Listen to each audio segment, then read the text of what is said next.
Pada episode kali ini saya akan berbicara mengenai komunikasi Idul Fitri atau komunikasi Lebaran.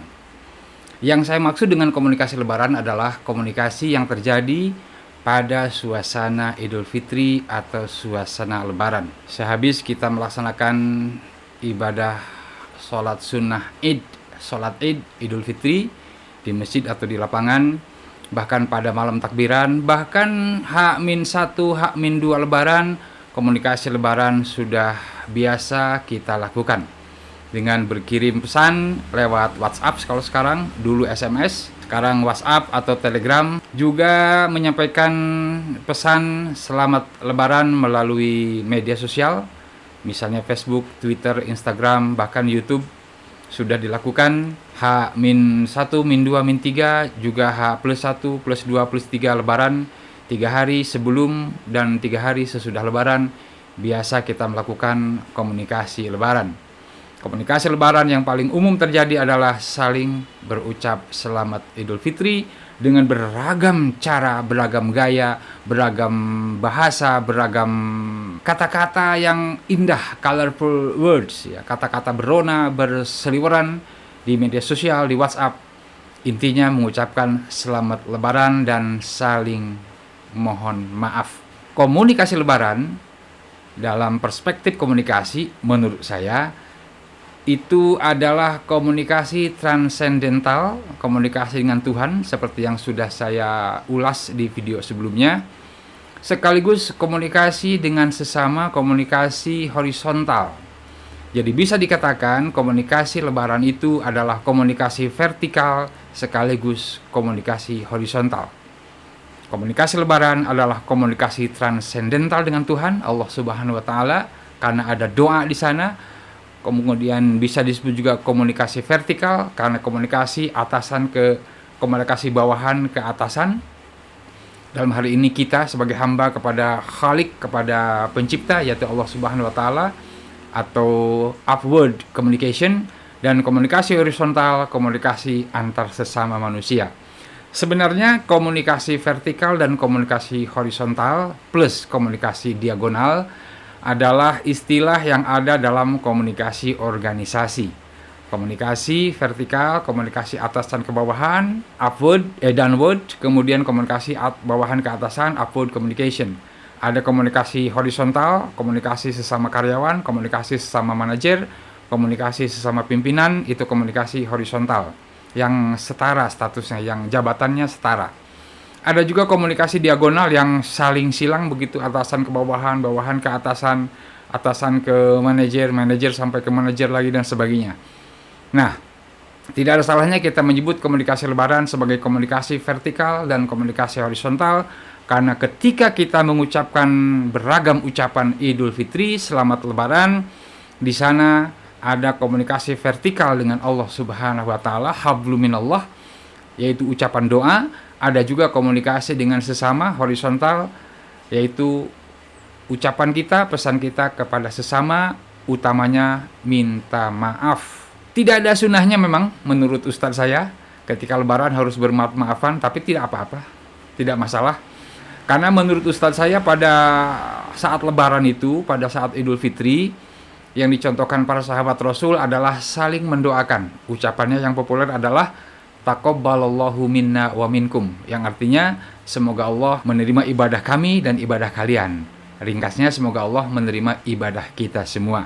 Ketika kita mendengar ucapan atau membaca ucapan taqabbalallahu minna wa minkum, maka jawaban kita adalah amin ya rabbal alamin atau taqabbal ya karim, karena ucapan itu adalah doa. Jadi bukan sama-sama, tapi bisa juga sih sama-sama, artinya saling mendoakan. Nah, komunikasi Lebaran itu yang populer ada selamat Lebaran atau selamat Idul Fitri dengan beragam kata, beragam diksi yang digunakan. Yang kedua, ucapan taqabbalallahu minna wa minkum, itu adalah doa, artinya semoga Allah menerima ibadah kita, dan kita jawab dengan taqabbal ya karim, atau kita jawab dengan amin ya Allah ya rabbal alamin. Ada juga ucapan minal aidin wal faizin.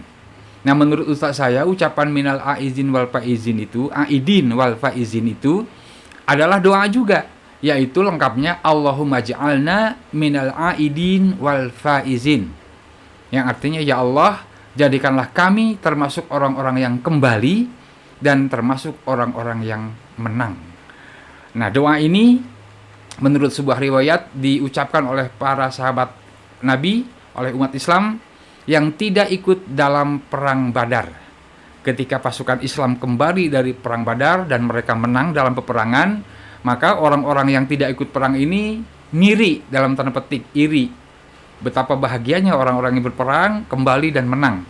Maka mereka pun berdoa, ya Allah, jadikanlah kami termasuk orang-orang yang bagian dari yang terjun ke medan pertempuran itu, yang kembali dan menang. Jadi minal aidin wal faizin, artinya semoga kita termasuk orang-orang yang kembali dari medan perang dan mendapat kemenangan. Faiz artinya menang, faizin orang-orang yang menang.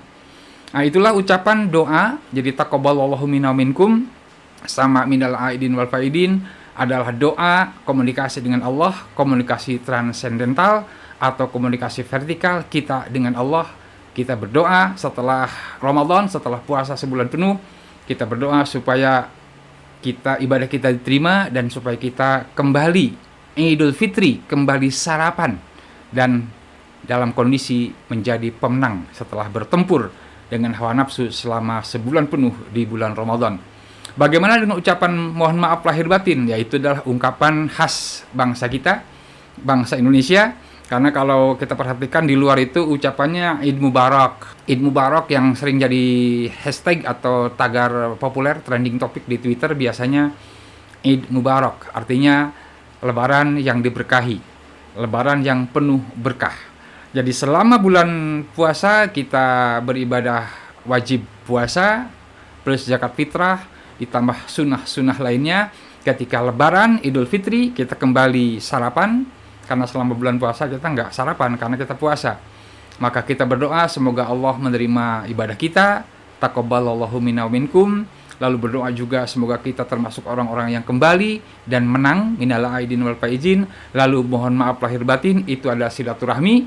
Ketika dosa kita sudah diampuni oleh Allah, maka kita pun berharap dosa kita terhadap sesama dimaafkan, sehingga betul-betul Idul Fitrah kita kembali ke fitrah. Idul Fitri sendiri artinya kembali sarapan, karena fitri dengan fitrah itu berbeda. Kalau fitri artinya futur, sarapan, makan pagi. Kalau fitrah itu asal kejadian, suci bersih, bagaikan bayi yang baru lahir.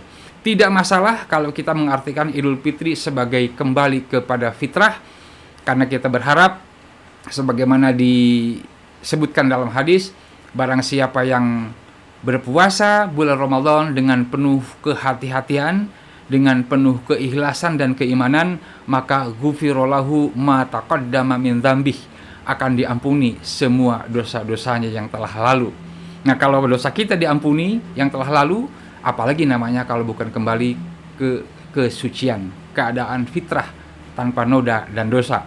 Itu dengan Allah, diampuni oleh Allah semua dosa kita. Bagaimana dengan doa sesama manusia? Kita pun berharap dosa terhadap sesama manusia pun dimaafkan oleh yang kita zolimi, yang kita aniaya, yang kita tidak sengaja atau tidak sengaja menyakitinya.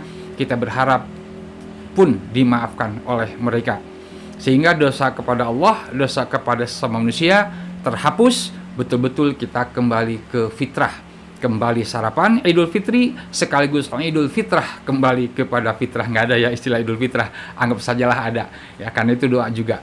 Demikian komunikasi lebaran, intinya kita berkomunikasi dengan Allah, doa, kemudian komunikasi terhadap sesama manusia, minta maaf dan saling mendoakan.